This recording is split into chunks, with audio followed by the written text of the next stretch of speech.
ചായ വേണം ആർക്കിലേക്കോ? വേണ്ട വേണ്ട ചായ. മേഘം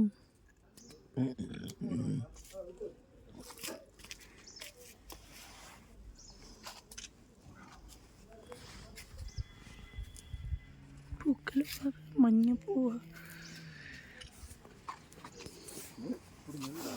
പുറകോട്ട് മാറിയിരുന്നു മുന്നേ. അങ്ങോട്ട്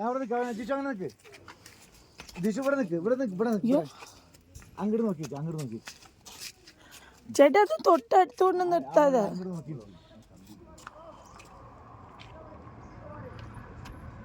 ഇനി ഒന്നും ഇങ്ങോട്ട് തിരിഞ്ഞ ലെഫ്റ്റ് അങ്ങനെ മൊത്തല്ലേ